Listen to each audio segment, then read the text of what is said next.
Beni a'i bysedd rhyfeddol gan Sue Hendra. Roedd pwffin pysgodyn yn gallu chwythu'r swigod gorau yn y byd. Roedd pysgod yn dod o bell ac yn agos I weld ei sioe swigod. Swigod mawr a swigod bach. Swigod crwn a swigod sgwar. Doedden nhw ddim wedi gweld dim byd mor rhyfeddol tan un diwrnod. Gwelon nhw Beni! Doedd Beni ddim yn pysgodi cyffredin, roedd bysedd gyda fe. Drychwch 1, 2, 3, 4, 5, 6, 7, 8, 9, 10 bys ar pysgodyn. Cyn pendym, roedd pawb eisiau gwybod mwy am y pysgodyn rhyfeddol a'i fysedd. Roedden nhw'n gofyn, beth wyt ti'n gallu wneud gyda dy fysedd, Beni? Wel, atebodd Beni, mae bysedd yn gallu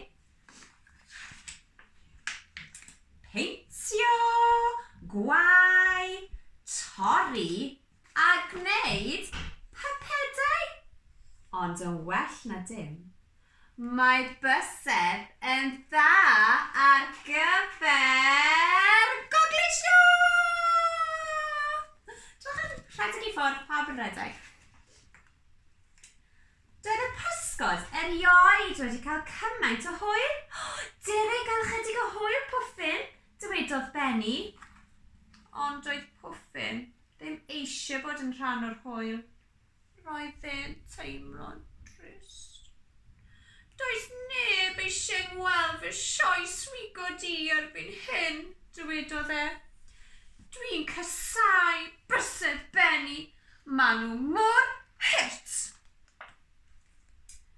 Traedd pwffin yn pwdi, roedd Beni a'r pysgod eraill yn cael llawer o hwyl, yn rasio ar ôl ei gilydd trwy'r ogofau, o dan y môr I mewn ac allan o'r cregyn a drwy'r gwymon.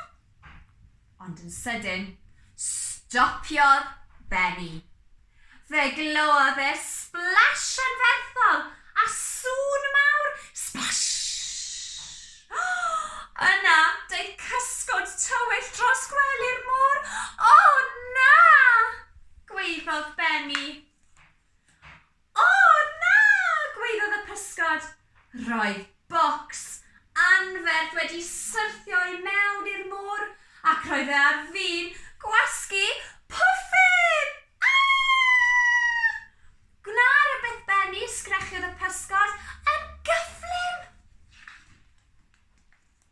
Yna, gwnaeth Beni rhywbeth hollol rhyfeddol. Defnyddiodd ei fys I bwyntio. Gwylia, pwffin, gwylia! Mae pwffin, pa sŵn dych chi'n credu bod pwffin yn neud? Dwi'n credu bod e'n mynd Glaniodd y bocs gyda bang! A tharo'r gwely'r môr. Oedd e'n rhy hwyr I achub pwffin? Oedd e wedi ei wasgu? O na, drychwch mae'r holl pysgod wedi cael ofyn. Ble mae pwffin? Nac oedd, diolch byth. O, diolch Beni, dywedodd pwffin. Rwyt ti wedi achub fy mywyd I. Mae'n ddrwg gyda fi am fod mor ddiflas. Gawn ni chwarae gêm gogleisio. Ond roedd Beni wedi cael syniad gwell. Tybed, beth oedd yn y bocs? Parti! Barod pwffin gyfynodd e, aeth Beni at y piano, chwathodd pwffin y trwmped, a chafodd pawb y parti gorau erioed. Mae'n edrych bod nhw'n cael llawer o hwyl a sbrif yna. Pawb yn dansio a pawb yn ffrindiau. Dyna stori hyfryd a pawb wedi mynd. gobeithio bod chi wedi mwynhau y stori yna ac edrychaf ymlaen i weld chi rhywbryd eto. Hwyl fawr!